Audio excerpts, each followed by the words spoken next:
Yeah, you're now tuned into me. $1 million worth of game. Listen, man, today, beautiful day. Beautiful day. We on the water. We sailing. Little boat. It's going down. You see what I'm saying? Listen, man, we got a young monster. Young monster with us today. That's out here making it shake. Yeah. And the great thing about it, he's making it shake, and he's making it shake, and he's being him. He ain't gotta escape himself. He ain't gotta fit the status quo of I'm a real nigga. He ain't gotta do none of that. Young black boys, please pay attention to him. Please pay attention to him. It's cool to be yourself. It's cool to be yourself. It's cool to be you. You know what I'm saying? Because everybody else is taken out here. So ain't no need to be faking. So welcome. We gotta welcome, man. Little boat, man. I appreciate it, man. It's an honor. It's an honor. Huh? I'm honored to be here. That's man, what's up, and we man. respect that, man. Like, it's like, man, you the way you got in the game was rather unique. Yeah. And you stand on your own island. You created an island. You must have took the boat, went to an island, and just said, "I'm gonna do my own thing." Yeah. Well, I mean, I wasn't, the most favorited, so I kind of had no choice.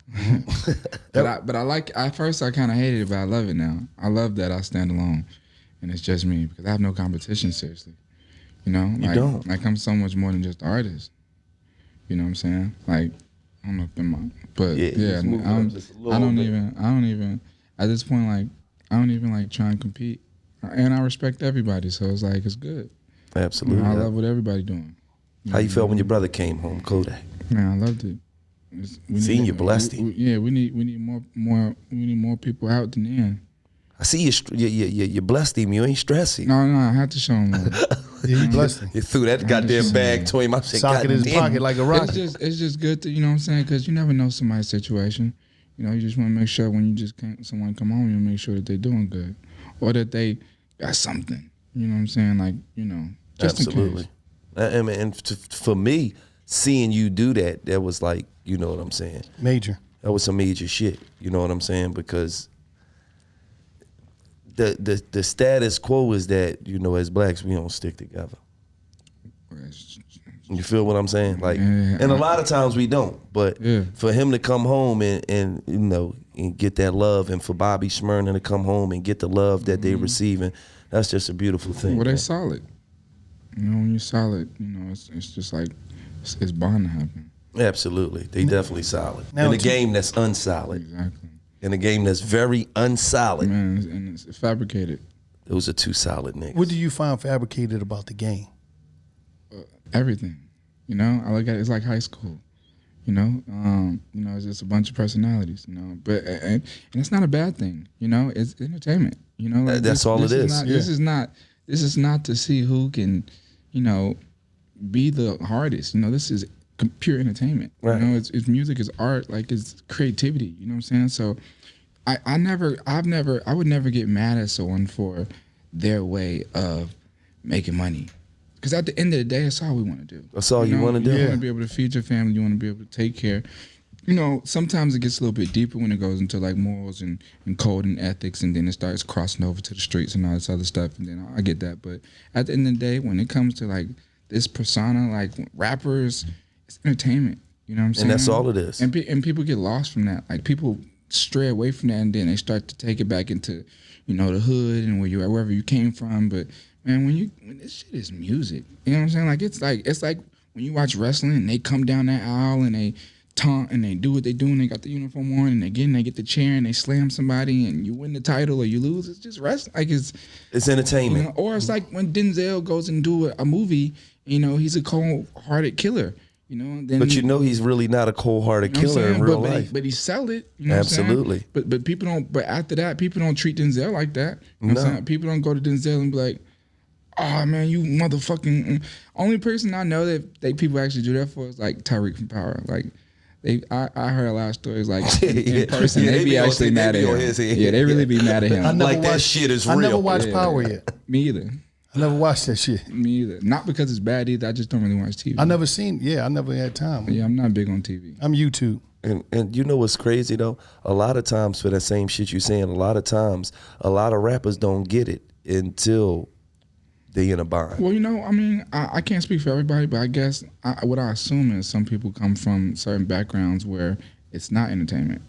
It's real life. You know what I'm saying? Or well, that's where they more fall than victim most. to the bullshit because all of this shit is entertainment, man. Exactly. You feel what I'm saying? And that's what I try to tell. That's why I even try to tell my guys that I keep around me, like, who just love me and want the best for me. I always try to let them know, like you don't have to be that person that you was, because this is. It's like it's not real. Like it's not right. You know what I'm saying? Like I take everything with a grain of salt, lightly. Like I would never let a comment or something online like upset me. You know what I'm saying? Like I'm like, because I have a real life. You know what I'm saying? Right. Like, the internet is like, and that's you showing that you secure with who you is as a man.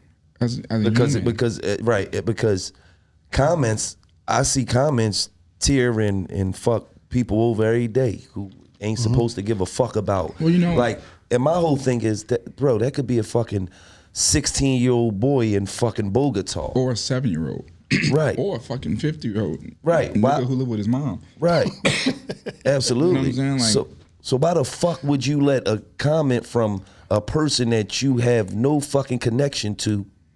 Well, fuck see, with you? It's easiest. I'm not gonna act like it's not easier said than done, because the only way I've gotten over it is through experience and through time of like being successful, and then finally understanding like this shit does not hurt my career. Like at first I used to think if a bunch of people in the comments are saying something, it's going to hinder me. But like I learned there's so many people in the world, bro. Like it's so many people in the world that like just because over here it's no, it can still be yes over there. You know what I'm saying? And sometimes your eyes, your brain doesn't see the yes, it only sees the no. And sometimes your eyes may see the yes, but see the no and it'll overpower, and then you like seem to, get discouraged. But bro. And when you recognize that as an artist? When you perform. Word. Because you might go to. For me, it's when I succeed. Not even just perform, just when I succeed in general. I succeed. What I'm talking about is when you realize that it may be a no over here, but it may be a yes over here. You learn that when you performing during your journey, because you might come out in fucking Tallahassee and it might be like, all right, cool. Mm-hmm. Then you come out in Cleveland, they lose their fucking mind. Mm-hmm. So you like, hey, hold on. They really wasn't fucking with me in Tallahassee, but over in Cleveland, they fucking with me. Yeah. And every artist go through that. And even more, it may not even be just in Tallahassee, it may have been in this venue. At this festival or on this lineup. Absolutely. Like me personally, anytime I've done, what's the New York one? What's the New York show called? The radio show. Hot 97? Every time I do that, they hate me. They just stare at me. Like everyone's just like, we do Rolling Loud though, we're gonna shut it down. Absolutely. You know what I'm saying? So it's a different crowd. And I learned to understand it and respect it. Like you can't please everybody. Right. And at the end of the day, it's not for everyone. Right. And at the end of the day, you ain't supposed to be on a festival with certain motherfuckers. Right, that's right. It's almost like it's a setup. Like exactly. You feel what I'm saying? I think it is. I would never, but I'm to the point in my career where I would never take the money over setting myself up for something like that. Yeah. Like if the lineup, I'm not even gonna say. Because I remember when we first came out, and they threw us on a tour date for 2 tours, and it was like some backpack shit. It was like it only took for us to do 2 cities. I was like, what the fuck is this shit? Right. This ain't our crowd. Like, did you continue it? No, fuck no. No, it was 2 dates and we was done, because it wasn't we street rappers.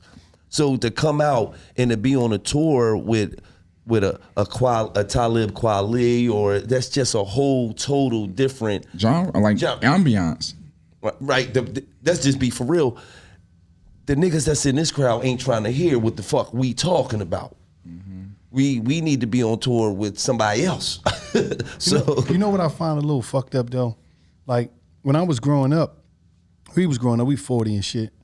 Me, I was more into music than he was. He was the dude that like listened to it later. I was the dude that I listened to every fucking thing from Guns N' Roses to Ice-T, whatever. That's me. Like Coldplay. Like so it was like, damn, we had so much more because hip hop was our thing, yeah. Mm-hmm. It wasn't about like, it was about like I'd be in the crib and I'd be dubbing a mixtape, like a real tape, and I have like, it'd be like Public Enemy, De La Soul, Souls of Mischief, Ice-T. It'd be a bunch of it wasn't no rules because hip hop was ours no matter what it was. It wasn't about, oh, I only listen to drill music. I can't listen to the guys that wear back. No, everything, because it was about like these sounds and it hit us different ways because it was like a struggle going on in America and it was a soundtrack to the struggle of America, a soundtrack to the struggle of the ghetto in the 80s. So it was like, all this shit is ours. We happy.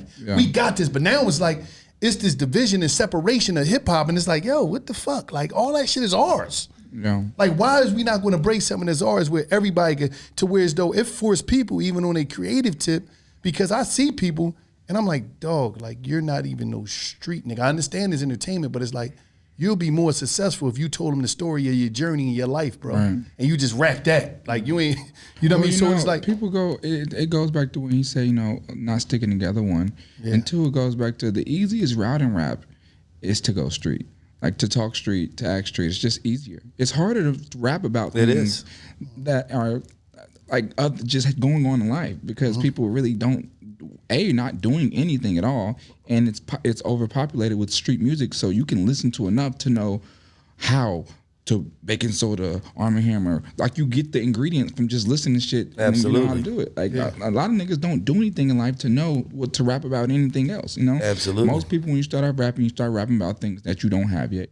Cars you don't have yet, money you've never made. So you don't really have the right amounts when you rapping about certain things. Nothing's right except for the shit you listen to, you know what I'm saying? Until you finally start making some money, then your raps are a little bit more accurate. You know what I'm saying? The prices you talking about for a watch is not like you hear niggas saying my Rolex $3,000. It's like Rolex isn't $3,000, but you don't know that because you never had one. You know, until you start making the money and everything starts then becoming a little bit more accurate. So most people take the approach of street nigga, street trap. It's because rap is like ideally when someone says rap, the first thing that comes to mind is trap. Like, street. Street trap, and it's easier. It's quicker. It's a blueprint already made for it. So that's why it's so much more of that than it would be My Lane or someone who raps about just other things. But that's why I feel like you came and you skyrocketed like you did. Oh yeah, well I think I came and skyrocketed because we changed rap. My generation completely changed it. 100%. We changed the rules. We made it. Like my whole thing was to make it so that rap didn't have to be so angry. It was so hood, it was so street, so gangster, so I'ma kill you, Glock on my waist when I like, you know what I'm saying? Like I came and I was like, it doesn't have to be cold like Minnesota. You know what I'm saying? Cold like Minnesota. Like anything. Cold like you know what I'm saying? This were things I was genuinely going through. Like my dad used to take me to Minnesota, it was fucking freezing. You know what I'm saying? Like just like I was just like finding shit to talk about. You know what I'm saying? One night I didn't want a girlfriend. Like I don't just want you. I was just whatever I was going through or some shit that I thought was funny or cool was what I was doing. You know what I'm saying? Plus I love melody. I didn't grow up listening to a lot of rap. I listened to a lot of melodies. I love melodies. So that was my thing. So and I just wanted to shake shit up. You know what I'm saying? Like and prove that like it's possible. Did you know you was shaking shit up at the time? Well, when it's because you young, you know what I mean. Of course, people hated me. No, I didn't get any love. It was nothing but hate. Especially after the whole Biggie thing, it was no love. And that my words was taken so out of context. But I wasn't discouraged because I still wanted to, I looked at myself like as a voice for the youth. You know what I'm saying? Like, because no one from my generation would do interviews because all old heads and all these radios would turn them. They would turn our words and try to turn us. And they tried to divide the newer generation and the older. But that's why I continued to do them to let people know, like, that's not what it is. And a lot of people thought we were so dumb. A lot of people thought the newer generation, I can't speak for every artist, but they think we were like these drug addict, stupid, mumble rap. That's why I always do my interviews to show like I'm very articulate. You know what I'm saying? I'm very smart, I'm very intelligent, and I can rap. You know what I'm saying? So that's why I continue to do them even when a lot of people was trying to break me down and say, oh, well, he didn't have any hip-hop background and he never heard the Tupac album and he da-da. That has nothing to do with the craft. It's art. Right. And at the end no one says to a painter, have you seen a Picasso in real life? If not, then your paint is invalid. Your art's invalid because you never actually saw the work. It doesn't work like that. And nobody, and you can't tell a motherfucker that, he can't come on the basketball court because he don't know Michael Jordan. He didn't see Michael Jordan play. It's crazy. You feel what I'm saying? And one thing about our platform, we not them old heads. Yeah. We understand that it's a drought on thorough old heads out here. You feel what I'm saying? We understand there's a drought on old heads that's not living in the fucking past. Yesterday's over. Except for when you saw them golden goose shoes, you didn't understand them. Oh, I didn't understand the golden. He don't know what the fuck's going on. I didn't understand the golden goose. Drippers. I mean, at the end of the day, I don't hate on the youth.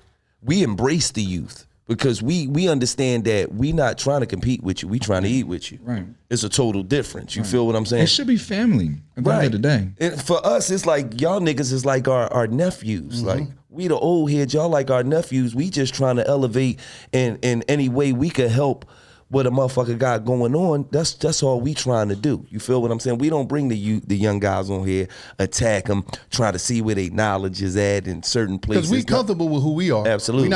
I'm not. I don't have, like, oh damn, I'm not looking at you as in competition and none of that shit. Right. I'm looking at you, how could you educate our audience? How could you educate the community? Give them some game about how you done it, because like I said, there's a lot of kids out here that don't want to be themselves. You know what I'm saying? But let's get into it. How can you tell the next Yachty? You feel what I'm saying? Right. That nigga, you could be you and still win out here. I mean, I think the thing, it blows my mind when people blow up when they are copying someone else. Like it blows my mind that even works nowadays, because it's like, I think the rap is like very oversaturated. So it's like, I feel like the easiest way to break in is to be different. You know what I'm saying? Like to do something different, whether it be visually different, like, with your artwork or videos, or sonically different, like with your sound and your cadence or your production style or something that separates you. You know what I'm saying? And I'm not saying it's guaranteed to work. I'm not saying if you go and make some shit that's completely opposite, because they might be trash. You know what I'm saying? But it's all about chance. You know what I'm saying? Like it's all about trying and being willing to fail.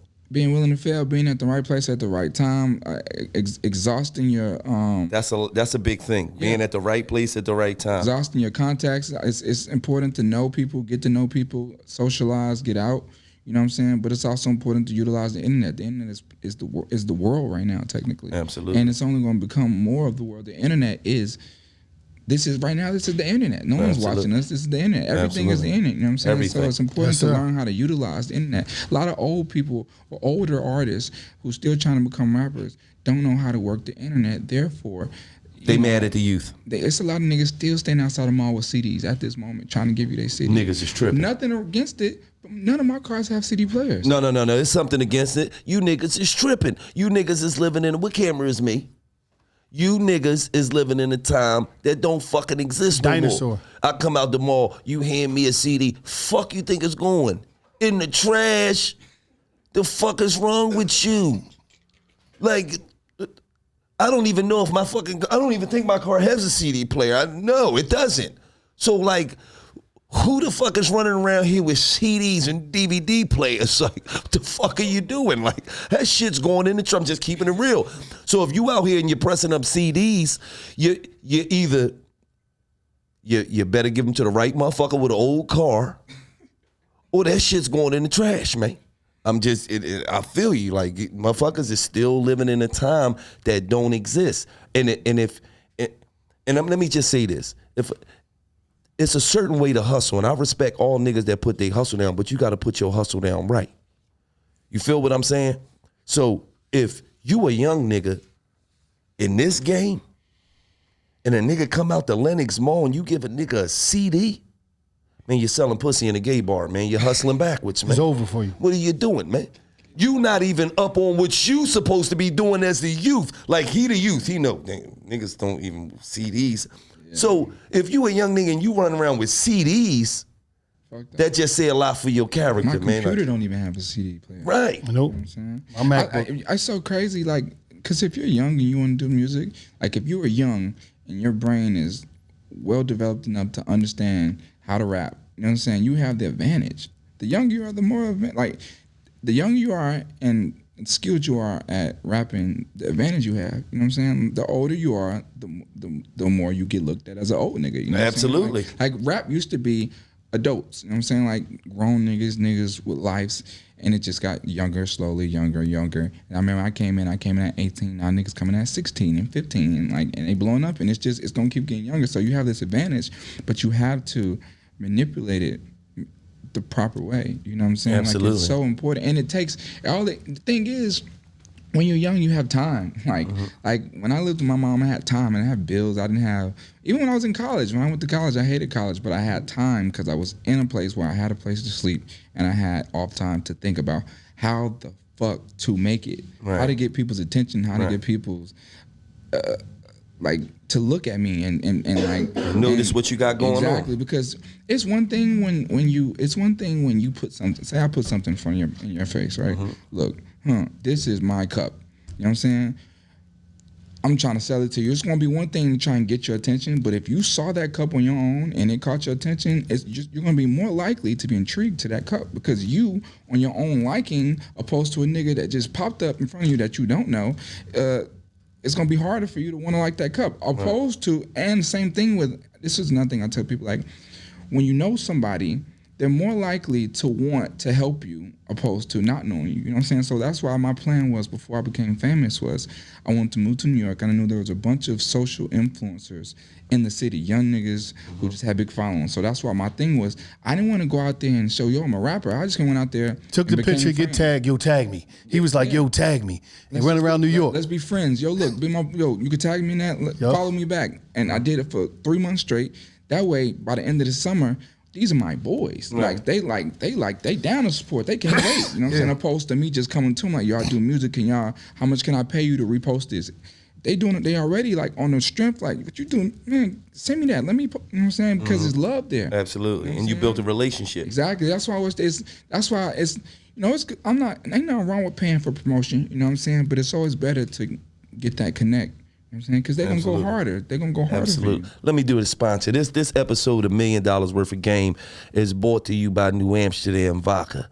Presented by New Amsterdam Vodka. That's right. You're right. That's New Amsterdam Vodka is our presenting sponsor. Yeah. New Amsterdam Vodka is born from an uncompromising passion for great vodka. This commitment to excellence enabled New Amsterdam to produce a vodka of superb taste and unparalleled smoothness.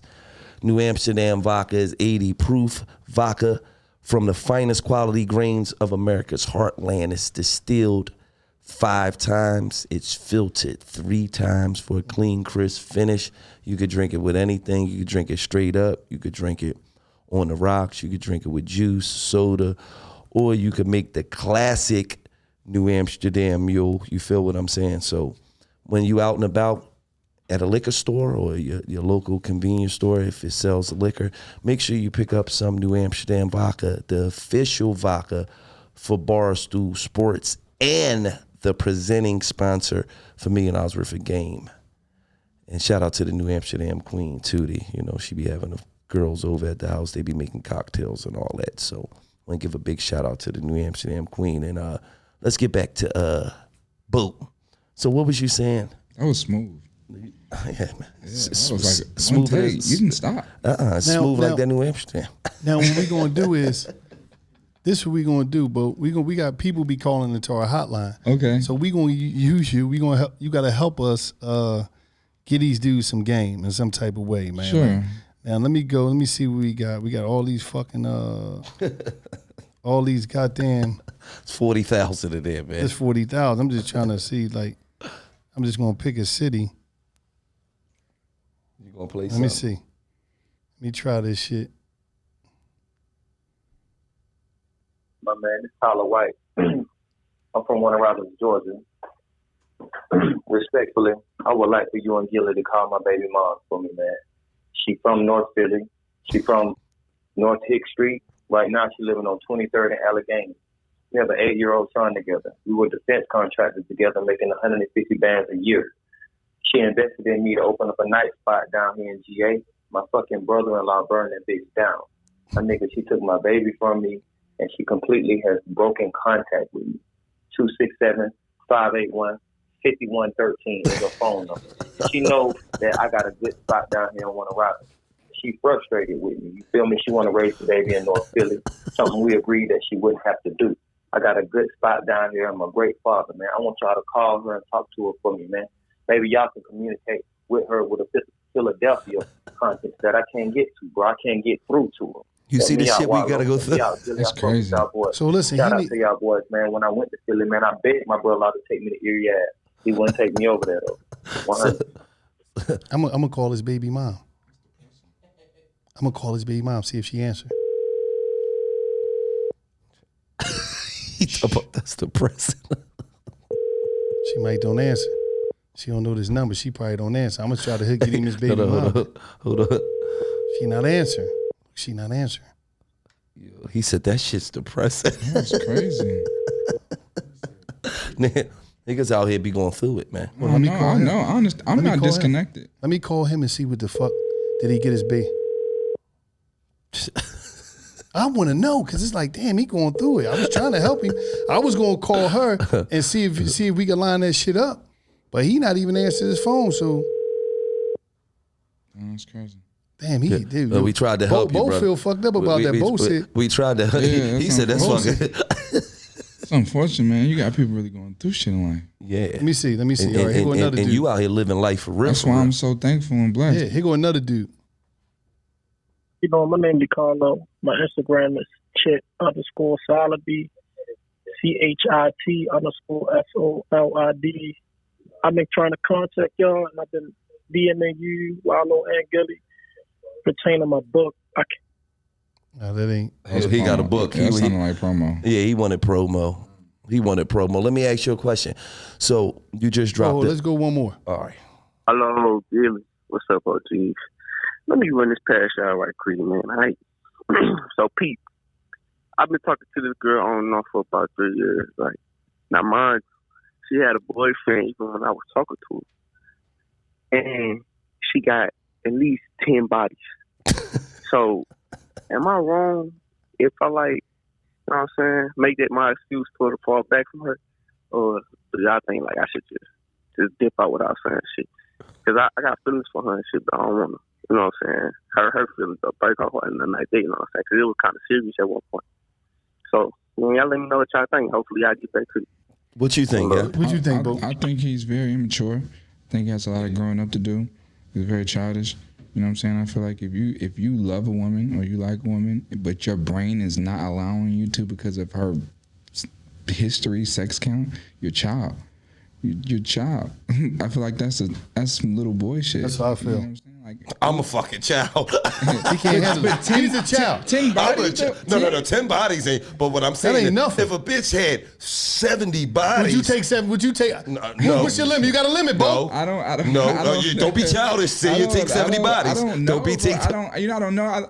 It depends. Like, of course, the way your brain works. So if you meet a woman and you look face to face and y'all talking, she says, "Hey, I got 7 bodies. Anyways, my name is Tasha." Then your brain is like, "Whoa, what the fuck?" But if you meet each other 6 months down the line, and you really like this woman, and then one day it's like, we've been talking so long. I want you to know, I fucked 111 niggas. You know what I'm saying? No, I'm out. What? But then you didn't really like her. I did. I just realized that when you told me all them dicks that slapped you in the face. Wait, 59 dicks slapped you? Yeah. Oh, no, I don't like you no more. I'm sorry. I'm not in love. I'm sorry. Yeah. I was in love till I found out 119 pistol whipped you. I'm not in love no more. I'm sorry. Maybe I need to grow the fuck up. So you giving me some game. Yeah, I need to grow the fuck up. It doesn't bother me, man. You know, it's like sex isn't important to me in the first place. To be honest, you know what I'm saying? It's not? My girl, I love my girl. You know what I'm saying? Okay. To death. You know what I'm saying? Before you had your girl. Before I had my girl, I was a demon. Oh shit! No, I was. You was a DM killer. You was sliding them DMs crazy. I ain't gonna lie, but I told my girl that because once you get in a relationship, girls get salty. They gonna try and out you. I let my girl know if it's maybe, yeah. Yeah, I'm in. I ain't gonna lie. I'm in them. Listen, we don't want him to get caught up right now. Right now, we're gonna get into one of our other sponsors, Manscaped. One thing about Manscaped, listen, man, they're the masters of the best below the belt grooming. Like if you're trying to clean yourself up down there, you're trying to be clean. I don't know if that's your thing, if it's not, but I'm talking about shaving below the belt, cleaning yourself. Because a lot of times, a lot of women when you ready to when you clean yourself up and it's time for action, and they go down there and they see that it's right, they see that it's groomed, they want to travel, they want to go on a journey, they want to take you places you probably never been before. That's if you clean down the bottom though. One thing I like about Manscaped is they take care of that. The lawnmower, listen, one thing about the lawnmower 3.0, I'm talking about extra clean. The blades is no joke. I'm talking about you're not going to get nicked or cut because a lot of people be in the bathroom trying to shave down there below to keep it clean. They nicked and cut. Oh shit. All that shit comes with it. But you don't have to come with, you ain't got to worry about that if you get with Manscaped. Right now, Manscaped, you get 20% off and free shipping, right? With your order, right? The Manscaped. You got to go to manscaped.com, use the /million, and I'm telling you, they're going to take care of you. But once again, you know what I mean, when it's time to party, you want to make sure you're clean in certain areas, man. You don't want to be, everybody's not in the jungle. They're not in the jungle sex. So you might, just clean up down there, and I'm guarantee you she's going to take care of you. She's going to make sure you right because you're making sure she's right. And I'm telling you, manscaped.com /million. But yeah, as I was saying, we gonna get into this. Hold on. That was crazy. But this is not an ad, but I actually had purchased the Manscaped like 3 years ago. Okay. Amazing. Okay. And they don't pay me. They don't pay, but I've seen they do heavy advertisement, but they really work. Yes. So if y'all want to pay me, I too will get on the ad team because you guys work. The lawnmower works. Absolutely. Oh, thank you. Thank you. I'm not the only one that uses it. I'm not getting paid for that, but that's true. I'm not. Listen, and I'm not the only one that uses it. Yeah, he do. Lil Bo do too. So once again, man, this Wallow $267 million worth of game business spotlight. Today we got my man Josh. One thing about him is he's killing a territory that all of us is familiar with, and that is Amazon. This dude say, he'd say, listen, I'm that guy in Amazon. When it comes to Amazon, I'm going to get the people game. And not only is he going to give people the game, he's giving away $100,000 worth of free courses. Like, listen, $100,000. Like, these courses cost $1,000. He say, no. I'm giving away $100K. I'm blessing the people with $100. I'm giving away $100K worth of courses because I want you to get this game. Major. And I want you to be able to, just add value to your life. I want to get back to the community, man. I want to get back to the community. And that's major. But before we get into that, I need, Josh, you to break down how you became the number one Amazon guy in the world. How you break dance all through the Amazon system and sock it to your pocket like a rocket. We need to know that. Motherfucker. We need to know that. He break dance right to the millions, didn't he? Yeah, tell us that. So it's crazy. I got out. I beat a charge. I was facing 15 years in prison. Beat a charge, got away with 11 months. It was a gun charge, drug charge. I got out, didn't have no money, didn't have a pot to piss in, window to throw it out of, 9th grade education, no car, no credit, nothing. Staying back with my mom's. And you was a basement warrior. Where would you sleep in the basement or the couch? The couch, yeah. Damn, he was a couch warrior. That's like a living room warrior. Yeah. Fucking crazy. He was the LRW. Yeah. Living room warrior. So I met my wife through a mutual friend. I would go visit her. I ain't have nothing to do. I couldn't get a job, so I was going to temp agencies, applying, trying to get a job. Ended up getting a job for minimum wage. When you was a couch warrior, you met her and she was talking to you? Yeah, and the crazy thing is we went to school together, same age, never crossed paths during school. And we were linked through a mutual friend. Somebody showed me. I was like, who is that? You got to intro me immediately. Right. And that's how I got plugged with her. And I would go to visit her, and her boss was a small entrepreneur, owned a bath and body company. And he was taking all the calls, older gentleman taking all the calls, running all the shots. And he was telling people, Amazon's going to be the next thing. Don't take this stuff and sell it in the mall. Don't sell it on the streets. Don't do the MLM stuff. Get it on Amazon. It's going to be the next way. Explain MLM. So basically where I give you some product, kind of like the Tupperware. I give you some product, you go pitch it, somebody else go pitch it. And he said, run with Amazon. It's going to be the play. Nobody ever did it. And I asked him, why? If you're telling them and you're a successful business owner, why is nobody doing it? He said they're afraid of doing something new. But if you want results that you've never had, you got to do things that you've never done. Yeah. So I was like, listen, I got no money, but I got plenty of time. Because if you got money, you don't got time. Right. You got time, you don't got money.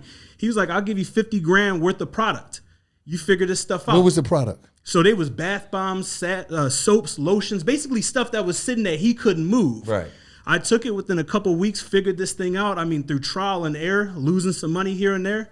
Within a year, I made $1 million. Went from minimum wage, hand sorting through trash with my bare hands for a temp agency. Couldn't even get a real job. Made $1 million my first year. So you mean to tell me you just took it? And what was your first steps to taking that product? He giving you that $50,000 in product, right? What the first thing that you do to get it in the Amazon system? What was the approach that you're going to, break down some of it that you're going to teach these? Yeah, absolutely. So it's sweet. Really, once you have the product, you ship it to Amazon. Amazon facilitates the product. Yeah, they facilitate the product. Their staff goes and puts it in their own boxes. The brown boxes use their tape, their shipping labels, everything.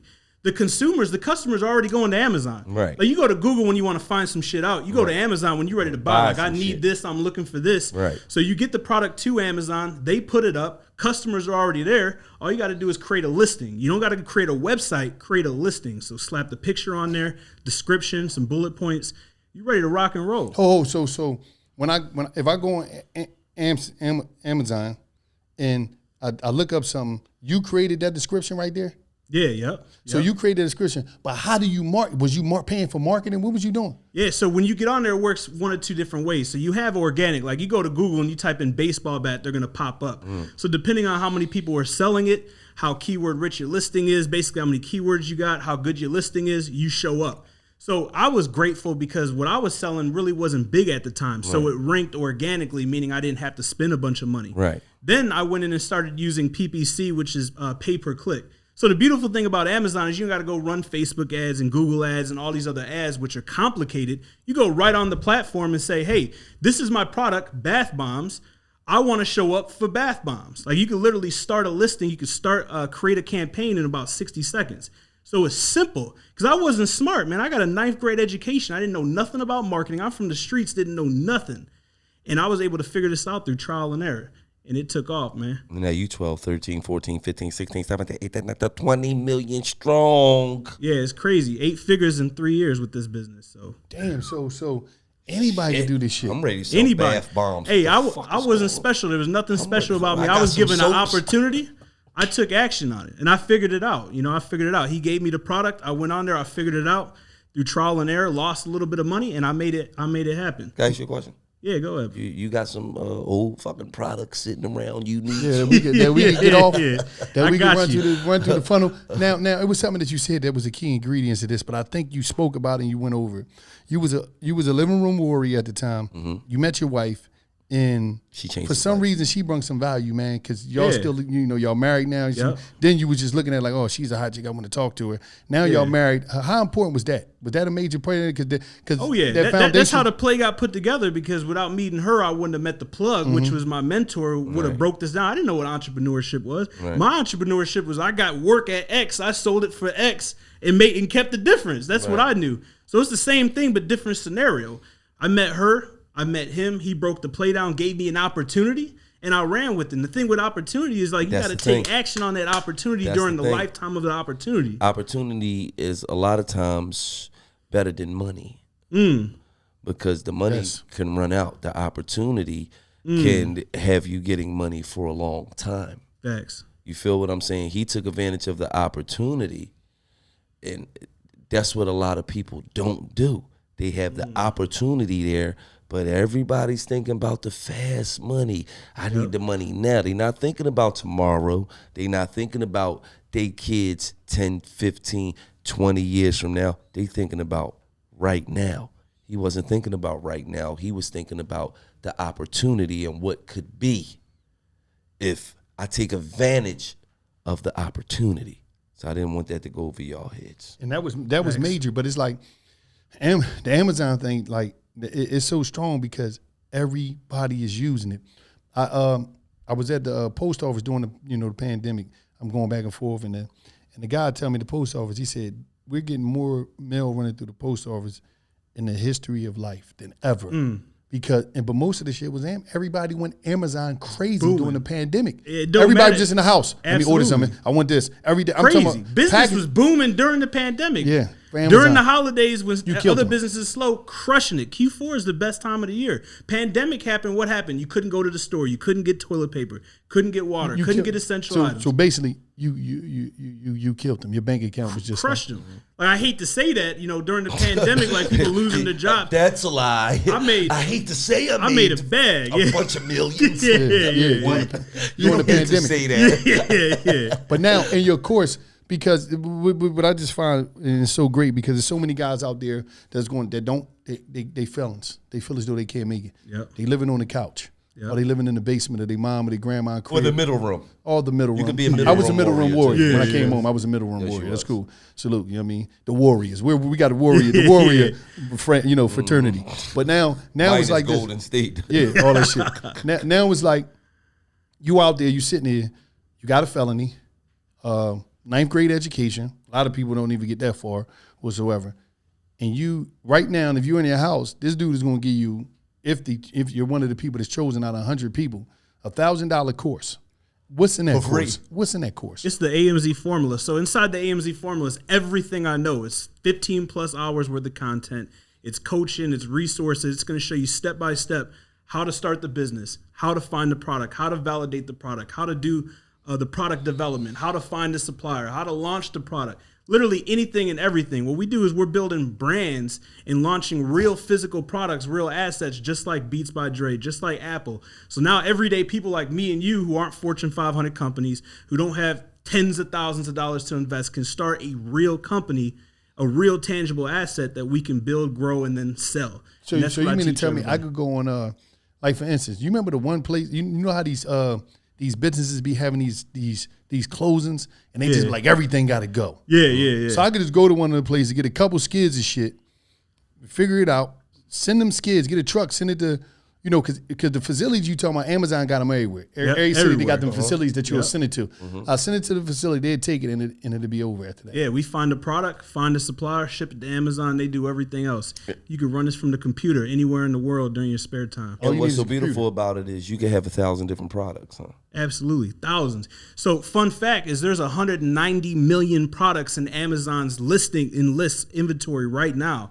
And guess what? There's only 2 million sellers. People say, well, Josh, is it dead? 90 million? Almost 200 million different products and more added every day. That many things on fucking earth. Yeah, you'd be surprised. You'd be surprised. And you motherfucker selling chocolate worms. This was a worm. He was alive. And it's chocolate on it.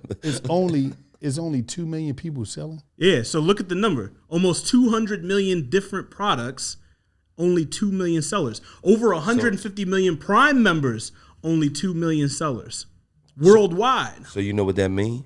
That mean the 2 million people who are on there selling got down, made a shitload of money, and said, I'm selling shit for the rest of my life. Yeah. Now I'm selling lights, I'm selling cameras, I'm selling microphones. Everything. You motherfuckers want my old sneaks at the crib that you couldn't get? So people The sell Drakes, that shit. You can the say Drakes. Selling everything. Used want books. them? Them books is really. Oh yeah, books. That's what people Amazon really came up. started as a book company. Yep. And it's like it's so many places that's shutting down. You got bookstores shutting down. You go there. Yeah, I need all this. How much? Give me these. Exactly. All right, here. People never gonna stop buying used books. Never. But the problem is, like you say, you gotta have patience. You gotta have somebody that's gonna document all them books and put all them titles to fuck up. Absolutely. It's different if you getting light bulbs. But when you getting money, that shouldn't be. You can get somebody to pay because somebody. at the end of the day, if like he's made millions on top of millions on top of millions of dollars, so I know a motherfucker right now that I could get $70,000 to a year, and they would sit there and mark up 90 million fucking things if they had to. Yup. All right, that's marked up. Right. Yep. That's marked up.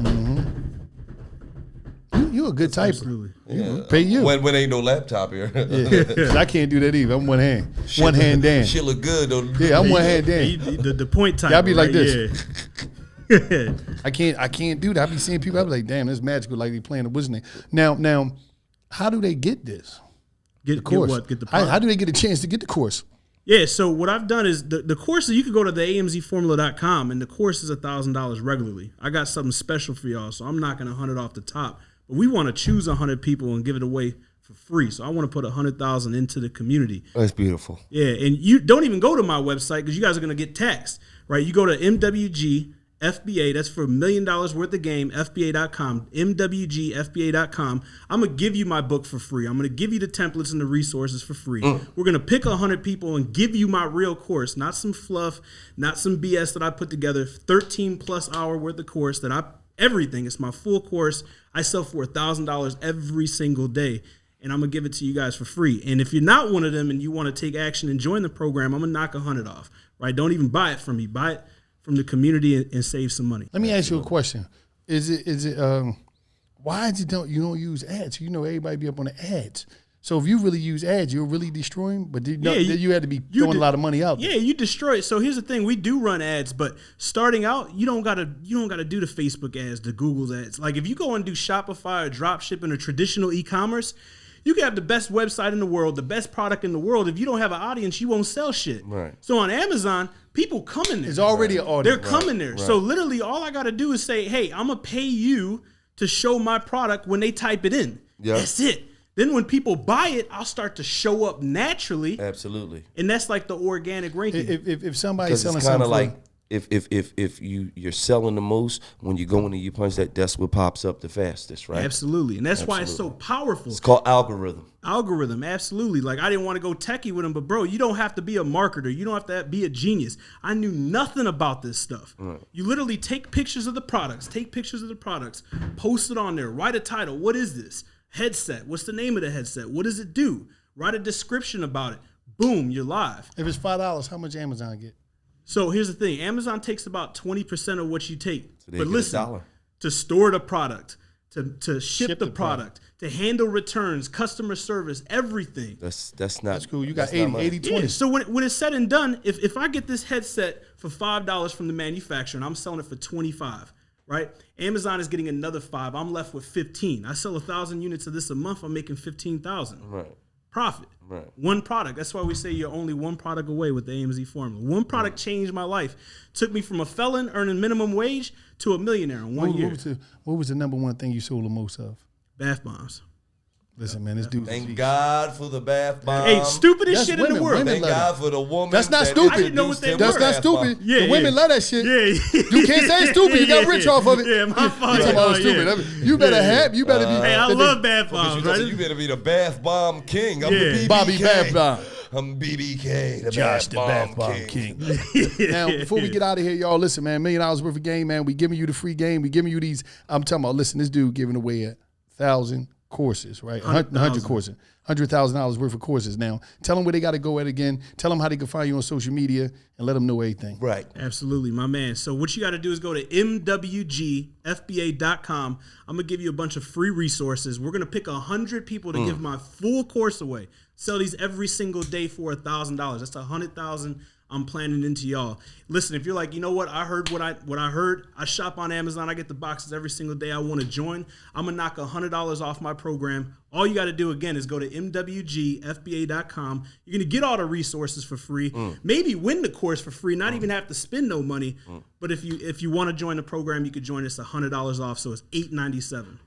And you can find me on Instagram at official Joshua Crisp. That's my name, Joshua Crisp, with official in front of it. YouTube channel is Joshua Crisp. OfficialJoshuaCrisp.com is the website, and the podcast is From Nothing to Something. That's 5-minute episodes. I'm breaking down the game, the best lessons, most important lessons, and the biggest mistakes I made, so you don't got to make them. Listen, man, I'm Wallow267. This is Gilly the Kid, man. It's Joshua Crisp. He's going to teach you how to get them crisp $100 bills in your bank accounts using his Amazon form. So what you got to do is right now, check him out, get at him. We signing off. This is $1 million worth of game business highlight. Joshua Crisp, the Amazon King, and it's just like that. Hey, let me ask you a question. Who was when you was coming in the game? Yeah.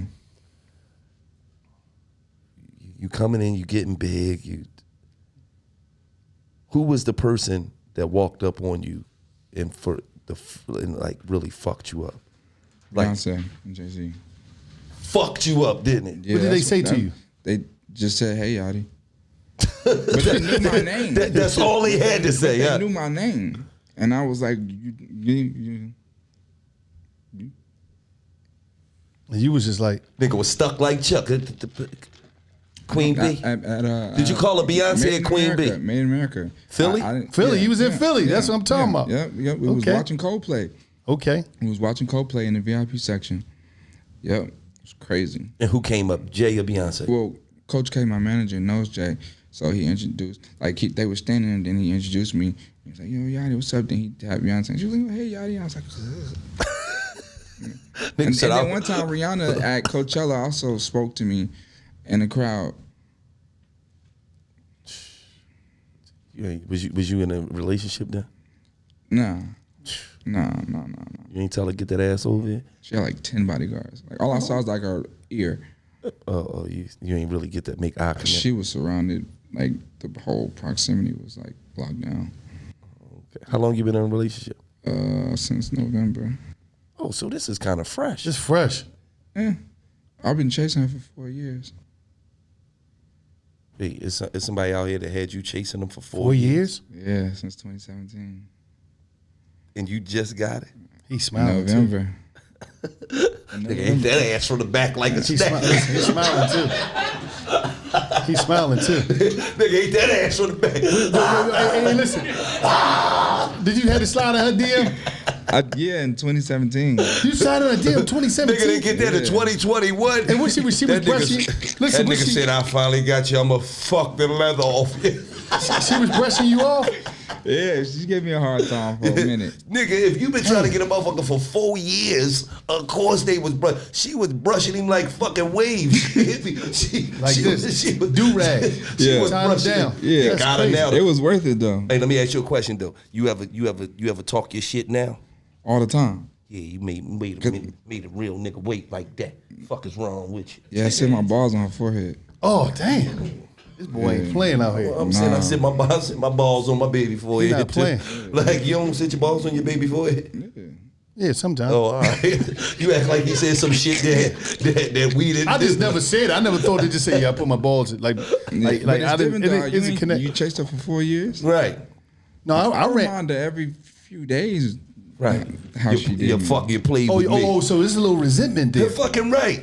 Yeah, it was Because let me just keep it all the way real. man, When you a star, I don't give a fuck how humble you is, how less of an ego you got. When it's dealing with women, a certain extent of How I supposed to go? I'm that fucking nigga though. Yeah, how you don't gonna do act me like like I'm this? fucking Raggedy Raheem out this motherfucker. Then when I found out the reason, like the nigga she was with was a bum. So I was like, I was on for this. It's crazy. Nigga still live with his mama to this day. Damn, so you was curving me for a fucking loser? A basement warrior? A fucking middle room warrior? Dude was a basement warrior. A fucking like Fucking like, come on, like. but one thing's for sure, two things for certain. That go to show you that when a woman love you, it don't matter what the other nigga got. Word. When a woman love you and she rock with That's you, real, because my shorty make bank. she was taking care of him. And she was rocking with a middle room warrior, Right. man. Yeah. At his mama house, man. A bum. You know what I'm saying? So Y'all know what I want to talk about? What? I just want to change the subject. Oh. Masculinity. Okay. I want to talk about masculinity because I feel like in hip hop, it's lacked. You know what I'm saying? I feel like a lot of niggas. I feel like in general in hip hop, a lot of people lack like self-esteem. You know what I'm saying? Like that's why you put on 10 chains. That's why you diamond teeth and 2 watches, and because it makes you feel, it builds you up. You know what I'm saying? So then, and I think with people in general, negative comments and saying certain shit, tearing people down, I don't know if it makes people feel better or makes them feel bigger, but I feel like a lot of niggas in rap, or a lot of niggas in general, I don't know if it's African American culture or what it is, but men lack masculinity. You know what I'm saying? And I'm not saying that you have to be okay with something, you know what I'm saying? But I feel like if something has nothing to do with you, right?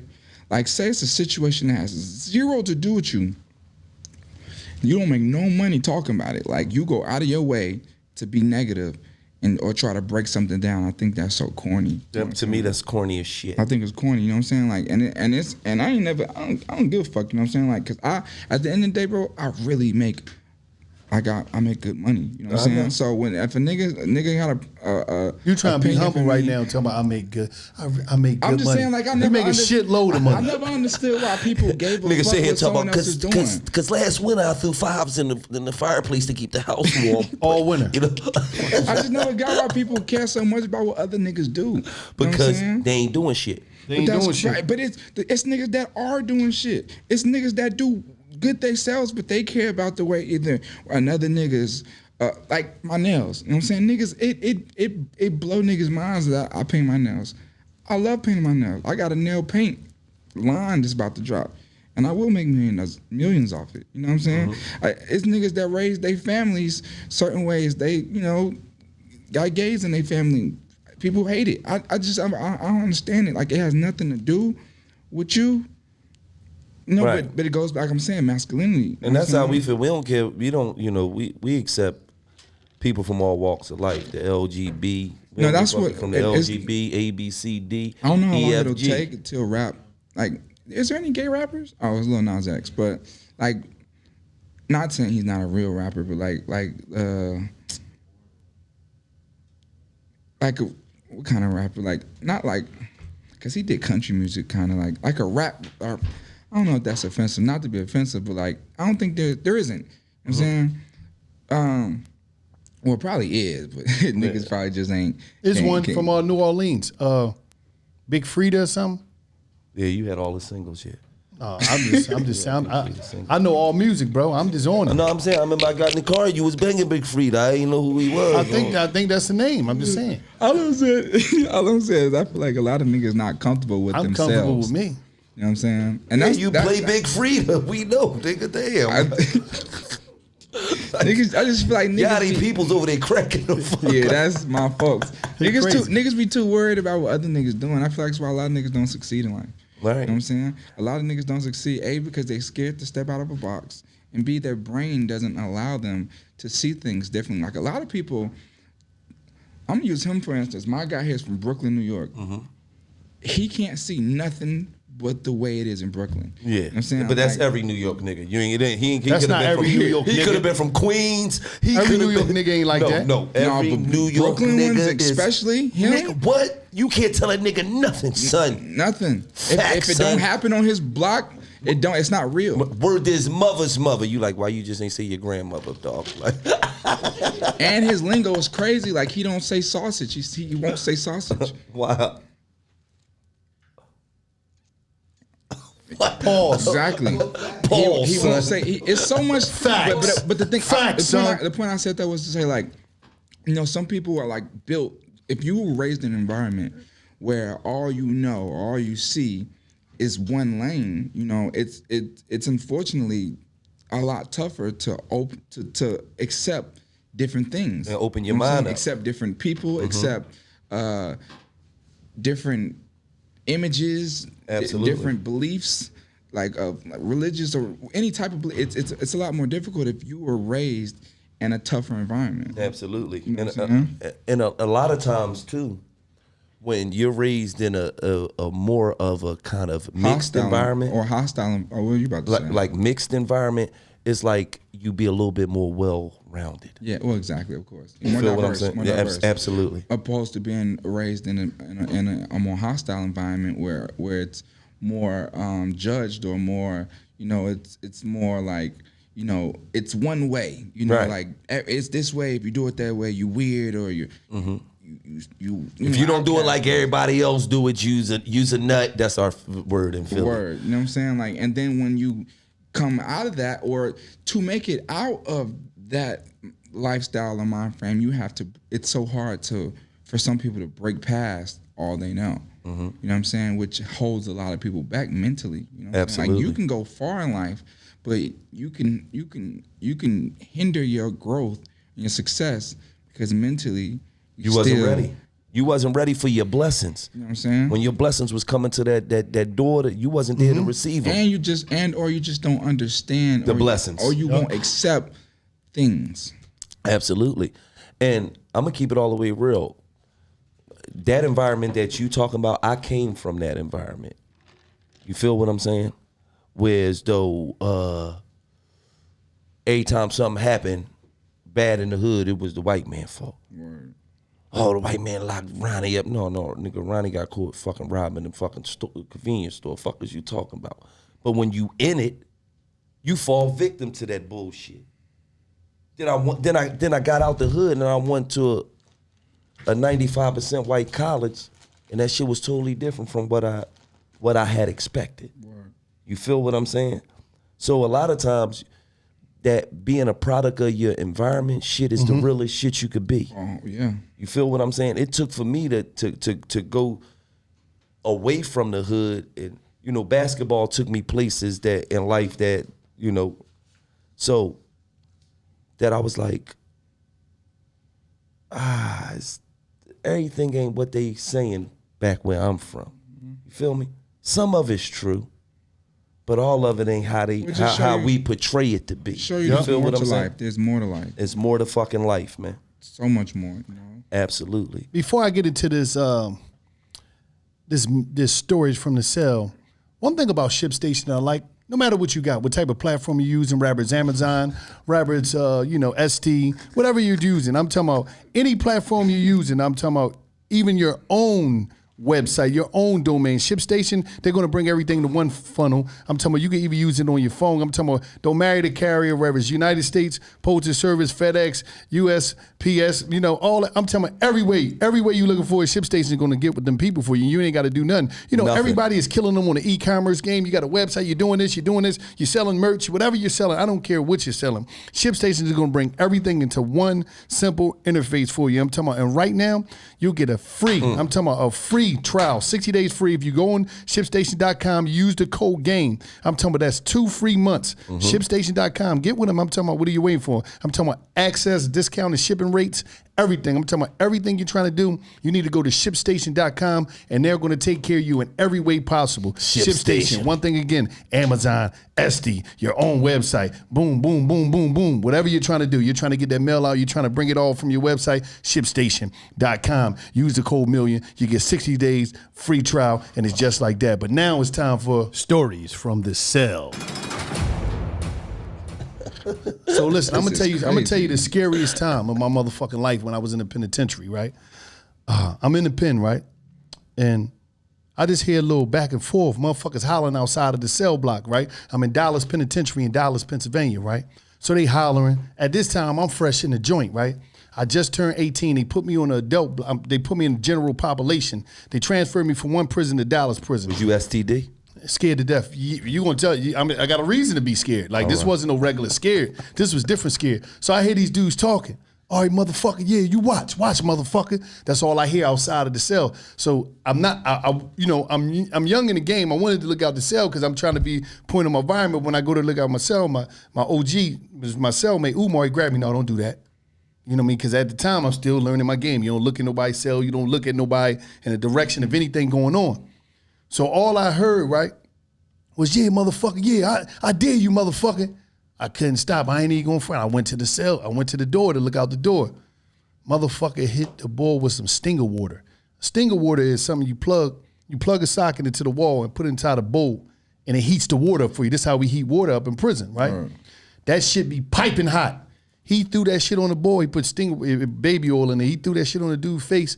It looked like dude's face just jumped off his face. The skin just jumped off and ran. Listen, I lied to you not, man. The skin jumped off and ran. I'm talking about this shit was hot. This shit was smoking hot. I'm off that motherfucker. He screamed so much that I screamed inside. I didn't scream out, but I screamed inside. It was a scream that went off inside of me, right? There's no bullshit. Was it scream like a white woman in the scary movie? It was a scream like the scream.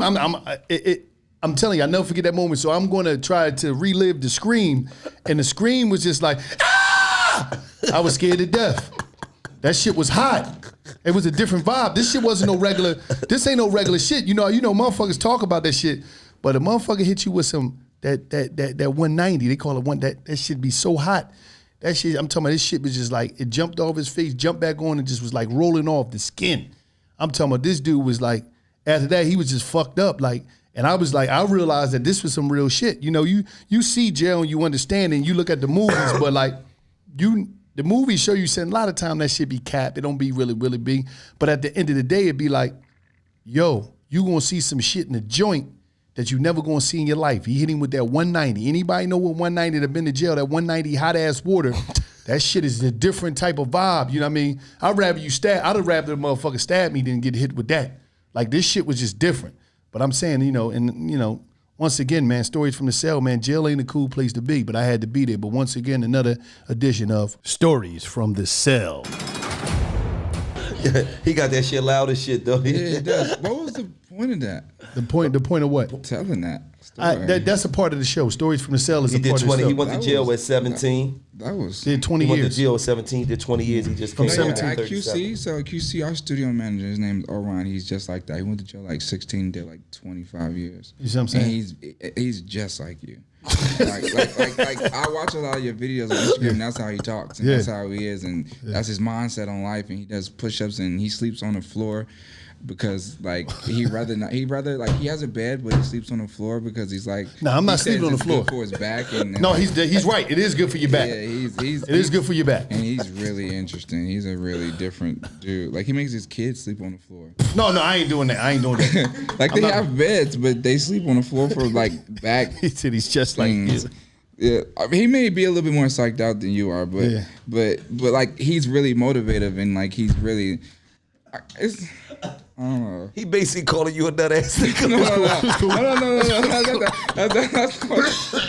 That's not what I was getting. He's crazy as That's shit. not what I was getting at. Listen, that's not what I'm saying. Listen, one thing about Yachty, he did it real cleverly. It was Yes, he he dressed did. it up. No, He that's not what I'm dressed it getting up. to. That story I'm was getting just to. crazy. No, It but was it's real. And he thought it was so funny. Because this is people actually love it to hear these fucking stories from the cell, and usually his shit has some type of like final message to it. That joint was just like a nigga's face got burnt off. It was crazy. The message was I was scared to death, and you don't want to be scared, so stay the fuck away from there. Yeah, Judge. That's the message. But I'm gonna say this. Listen, I know you always working, you always grinding. Always. I mean, the boat show is the shit on YouTube. That joint is just the crib. When you bought the crib, That's I'm gonna him. listen. Oh, he's a beast. Then shout out to you.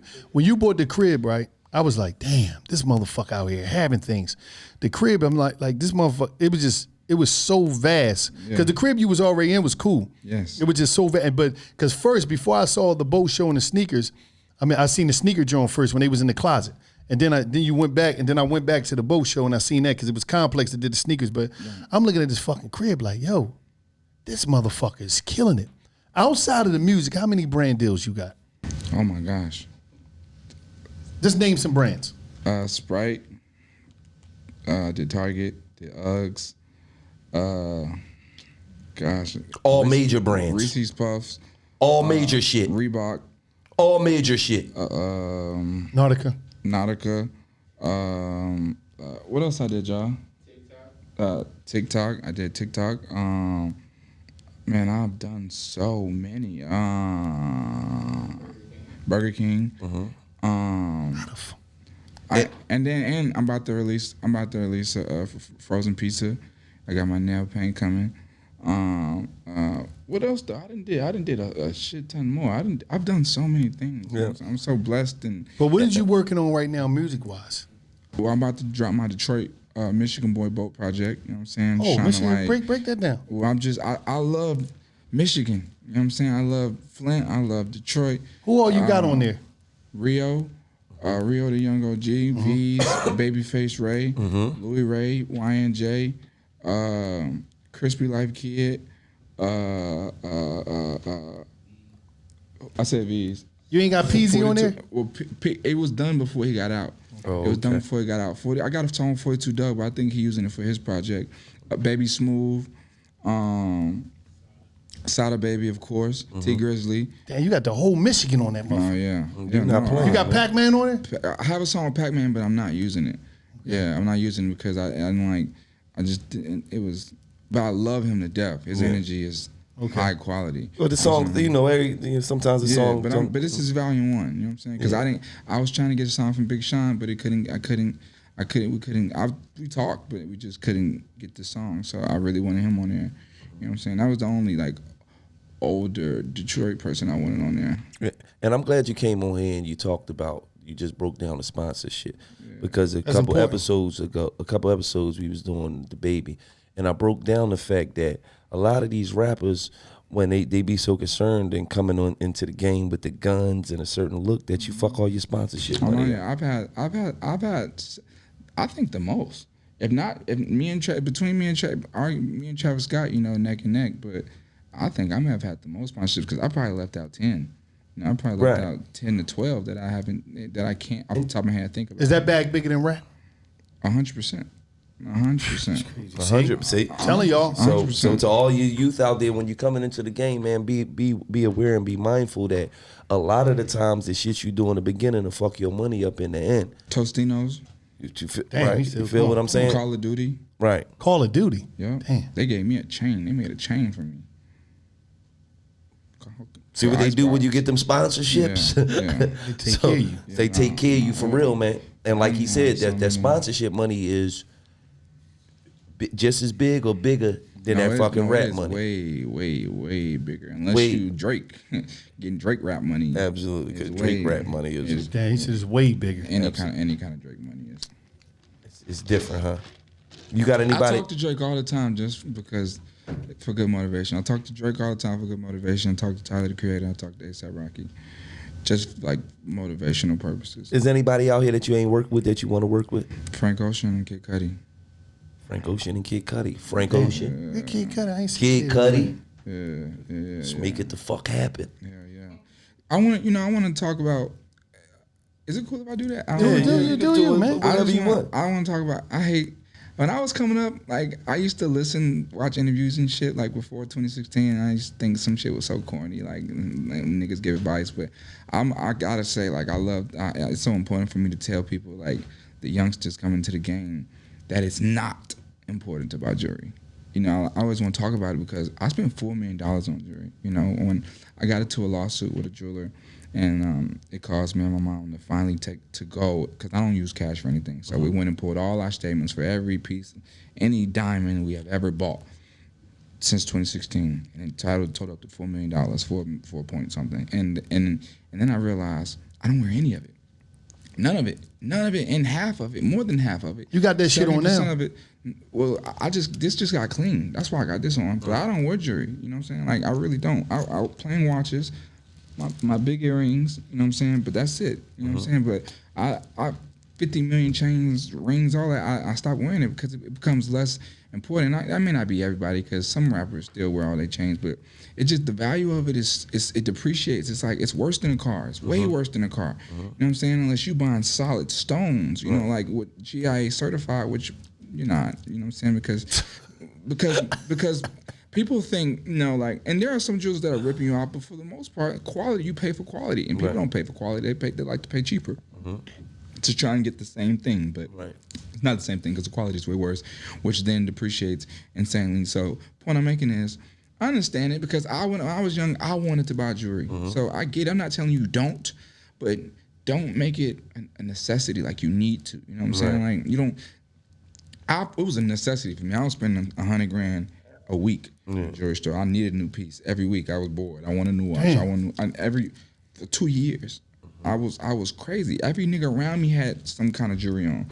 My mom was more icy than these rap niggas. You know what I'm saying?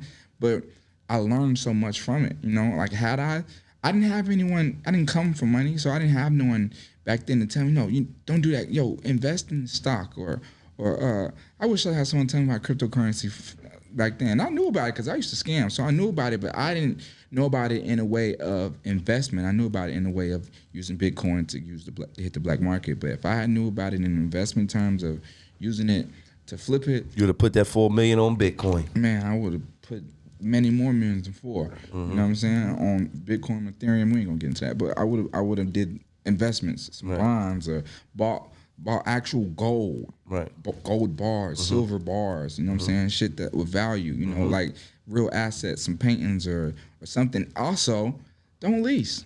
Don't lease. You know, I understand when you're young. Like I was young, they told me I couldn't buy a house because I was so young, unless I was gonna buy it right out. But that credit is everything. You know what I'm saying? Credit is extremely important. Like credit is more important than having money. Yes, it is. Every nigga around me, all my niggas who live with me, they'll tell you, I made sure I helped all my niggas.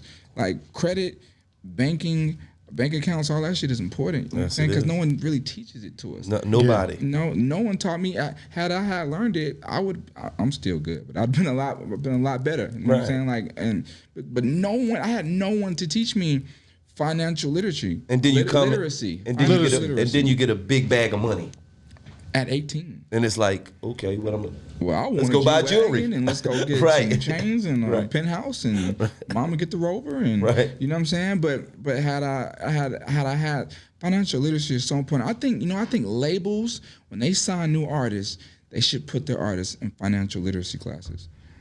That would be amazing, because then not only are you setting your artists up to make money, like to do well, but to make money live forever. And but they don't care about that, because all they care about is them making money off of the artist. But if you had a label that did that, man, that's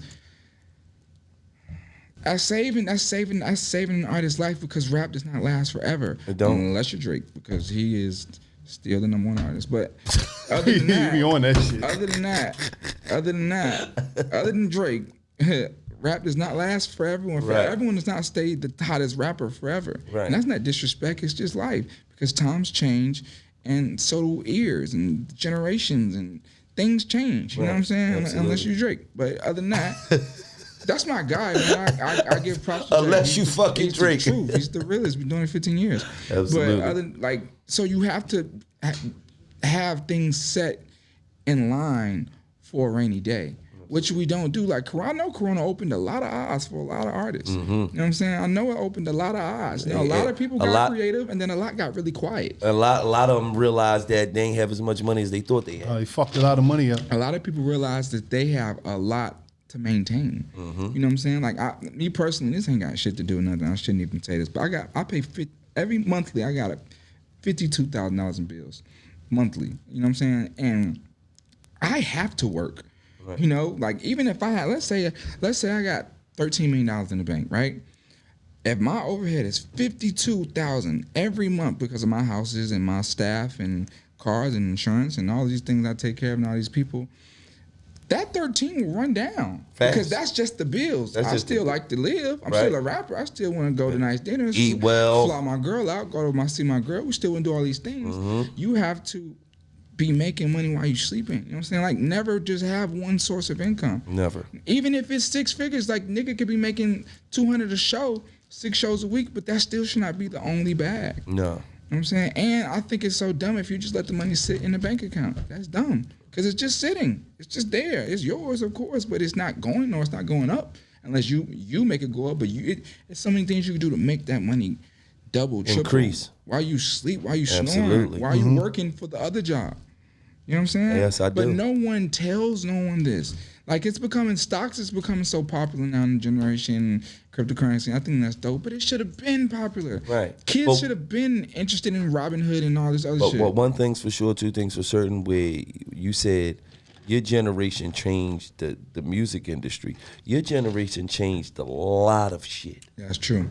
Because the internet changed too. Everything changed. Life just changed. Because I see more like rich young niggas and more motherfuckers that's 21, 22 that's invested in stock and yo, such and such airlines and yo, you don't be on Robinhood, and it's like at 20 years old, wasn't thinking about. That's what I'm saying.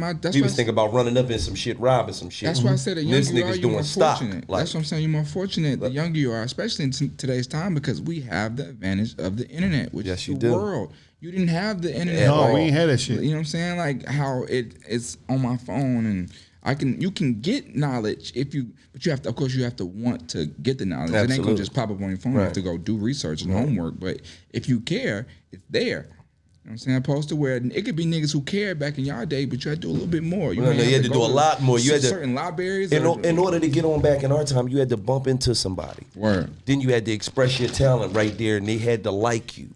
Like that was the only way you could get on. It wasn't I could jump in your DM. Oh, I'm hot. Let me check this little nigga out. Hold on, this song hot as shit. I want to sign. No, it wasn't none of that. Hold up, man. I don't want to forget to ask this. Is writing really lucrative? Writing for people? I think so. You loving it, huh? You loving it, huh? Well, the thing with me is people hate me for some real reason. Like a lot of people just throw salt on my Chef Boyardee too, right? You do Chef Boyardee? Chef Boyardee. You wrote Chef Boyardee. Yeah, I did do that. Thank you. Yeah, that's a bag. How you writing the theme song for Chef Boyardee? I forgot about that. Chef Boyardee, we did do that. How y'all let me forget that one? That was a big one. You talk about that bag. That was a big one. Yeah, but writing for people, it's fun for me because it's almost like becoming a character, and also it's because people just shit on my ability as a rapper. So then I go do it for someone else, and then they praise it, and that's when I realized like niggas just be dick sucking. Like it ain't me. It's just niggas be dick sucking. Right. But you know what's crazy? This was crazy. You think you had the cheat code? I'm talking about from genetically. From your people's, the connection that your father had, your grandfather had. I think his grandfather used to take pictures for Mandela and Ali. I was blessed. I think I was blessed. I think God just placed me, it was everything's for a reason. You know what I'm saying? Like for my dad to know Coach K and my mom to have went to college with him. And me, I only wanted to be QC from the beginning. It was black owned. They were 2 black brothers, and they was running independent label, and they were in Atlanta. I always wanted to be QC. I didn't want to be nothing else. So, and for my dad and mom to know Coach, and the way everything aligned, I feel like I was blessed. And it may have been a cheat code, but I still had to put a lot of work in. Yeah, you know, like I could have signed to QC and did nothing. You know, I still had to be me. Be the person I was, push out the No, but I content ain't was talking pushing about out. just QC. I'm talking about your grandfather was legendary. Well, see, your dad but- was a legendary Yeah, photographer. but they were like legendary photographers.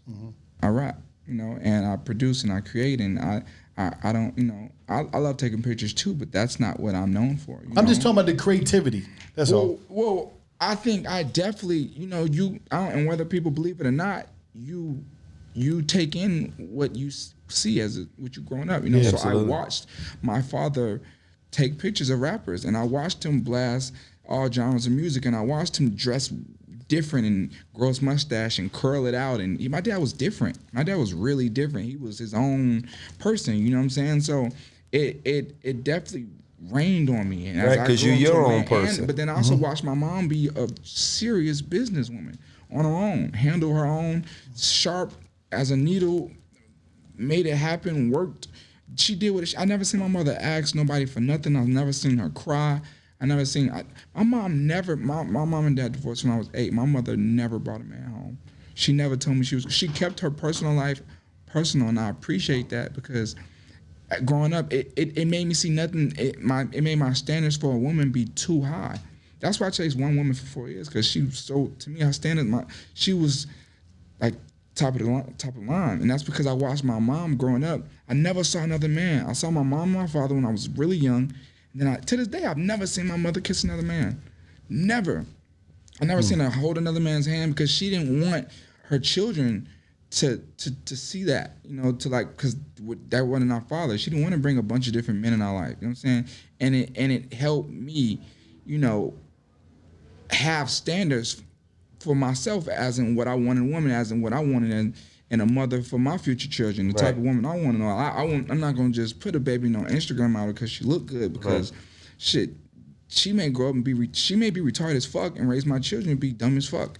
You know what I'm saying? Like, my mother was extremely smart, so it made me like just be on my shit when it came to women. You know what I'm saying? So I to answer your question, I wouldn't call it cheat code, but I'm thankful to be given the parents I have, because my mother was very business savvy. My father was super eclectic, if I said that word right. He's really artsy. You know what I'm saying? So I got these two worlds. That's where my business Eclectic. That's where my business mind come from, and then my creative side, they mesh, and that's why I'm this dude that is all about, you know, all the brands, and I'm Yourself. exactly.